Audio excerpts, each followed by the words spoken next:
Petit et gros tentacule, aujourd'hui on va aborder une légende, on va aborder le mythique X1, l'île de la terreur, le scénar qui était dans le The Blue Box.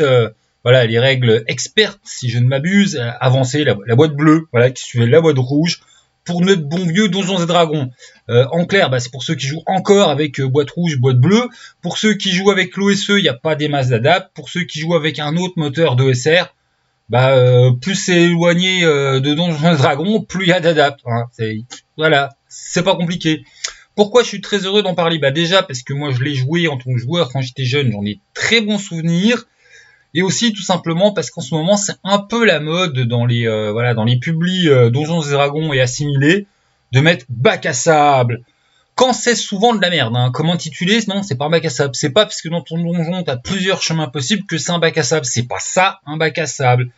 Et là, en fait, grâce aux imprimeurs d'acier, on a l'occasion de redécouvrir un vieux bac à sable qui est de 81 ou 84, je sais pas, je peux pas vérifier, ça n'a aucune importance.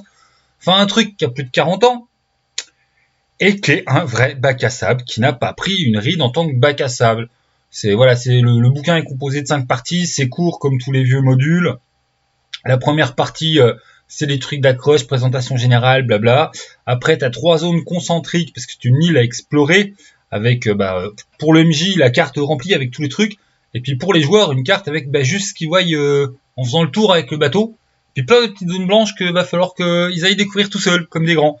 Et il y a 3 autres parties qui sont consacrées chacune à plus on va au centre, plus on découvre le mystère, et donc il y a 3 zones de l'île qui sont décrites, et la 5e c'est pour nouveaux monstres, compagnie, principalement c'est du gros dinosaure, voilà. Bon, sorti de ça a un peu, c'est pas que ça a mal vieilli, mais on est sur de l'aventure du type nous allons chercher la fortune. C'est un peu l'accroche principale. Vous avez trouvé un vrai parchemin qui dit oh là là, machin, il a vu un super trésor là-bas, et vous y allez par là-bas du gain. Après, il y a d'autres accroches possibles, et il y a même une petite description de la zone qui entoure l'île de la terreur avec tel endroit, tel royaume, tel machin. Tu peux complètement le prendre autrement en disant bon, c'est une île, elle est dans mon monde, j'en ai rien à foutre de tout ça. Voilà, hop, on part à l'exploration de l'île. On a trouvé une île perdue, on a trouvé une île, il y a des légendes qu'il y a des vieilles ruines.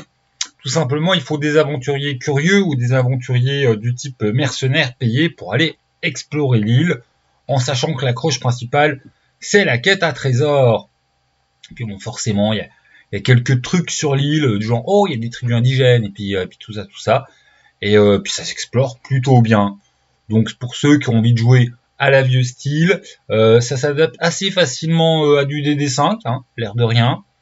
C'est pour pas mal, je crois, de mémoire de 6 à 10 persos. Donc il y en a quand même beaucoup, mais ça c'est qu'une histoire un petit peu d'équilibrage. Hein. Si à ta table t'as 4-5 personnes, tu le fais pour 4-5 personnes.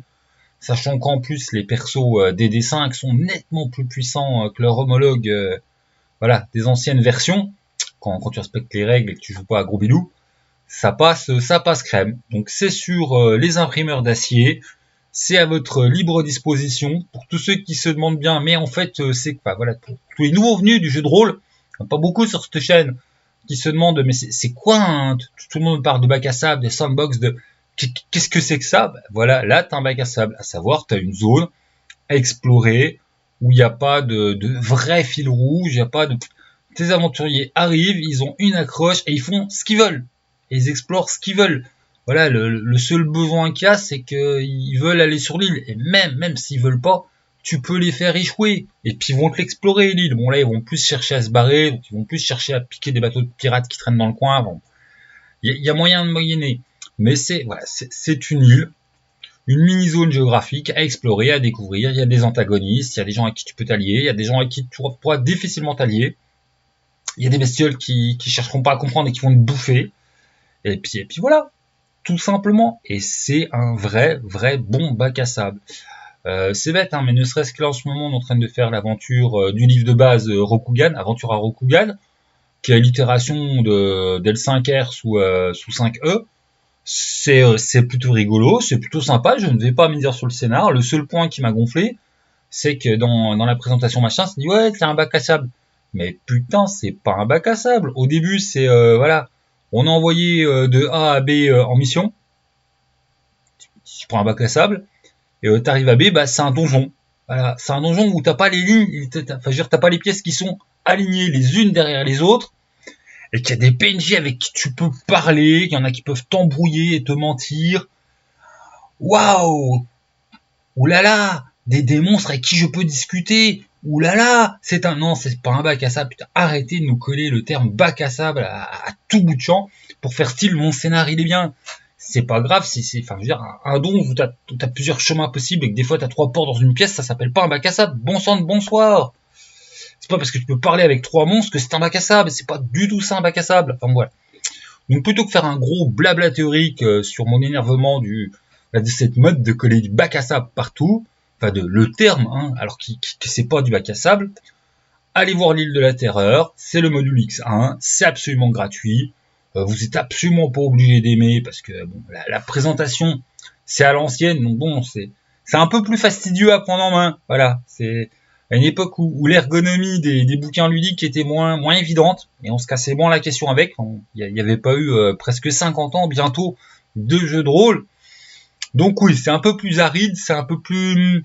va falloir un peu plus de travail qu'une aventure publiée de nos jours pour le prendre en main. Il n'empêche qu'en termes de bac à sable, c'est le pur exemple de c'est quoi un bac à sable.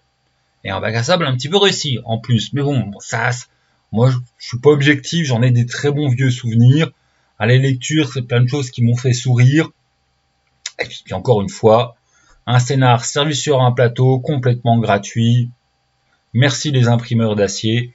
Et puis ce sera tout. Je mets pas le lien parce que bon, voilà, on va laisser les imprimeurs d'acier discrètement où ils sont. Mais ils sont pas durs à trouver, ils débordent de modules. Et là, enfin bon, ils ont remis au goût du jour un très très beau module, le X1, module légendaire. En plus, de toute façon, si t'as pas de jeu OSR machin, t'en as rien à foutre. Hein. La boîte rouge et la boîte bleue, tu les trouves chez eux aussi, hein, et en tout gratos. Voilà. Donc l'OSE c'est très bien. Moi, je suis assez J'ai mon ami l'autruche qui a l'OSE, JB qui a l'OSE. Enfin je ne vais surtout pas tirer sur l'OSE. C'est très bien avec Extension Geek sortent l'OSE, ressortent l'OSE. Mais boîte rouge, boîte bleue et puis les autres, hein, c'est en gratos sur l'imprimeur d'acier avec 4000 modules à l'ancienne. Donc c'est marrant de voir à quel point les jeux à l'ancienne, OSR machin, qui collent aux vieux, par exemple je pense à DCC, hein, sans vouloir du tout taper sur quelqu'un, voilà, qui collent au vieux style de jeu, sont de retour à la mode, et puis ils ont un coût financier pour les aborder, même si par exemple DCC l'intérêt c'est scénar, hein. Ils sont de qualité les scénars de DCC, c'est un peu pour ça que DCC c'est bien, c'est pas seulement le livre de base en fait. Ça serait que le livre de base, j'en parlerai pas aussi souvent. Il serait sorti, je l'aurais vu, j'en aurais parlé 10 minutes, ouais, maintenant on s'en fout. Non, l'intérêt c'est les scénars qu'ils amènent avec certains bien perchés. Mais bon, vous m'avez compris, tout ça gratos sur les imprimeurs d'acier. Que demande le peuple? Bah rien, voilà. Tu as du pur OSR gratuit à portée de clic, fais-toi plaisir, et merci à eux. Salut les gens, jouez bien, allez bien traîner parmi les dinosaures et méfiez-vous des T-Rex.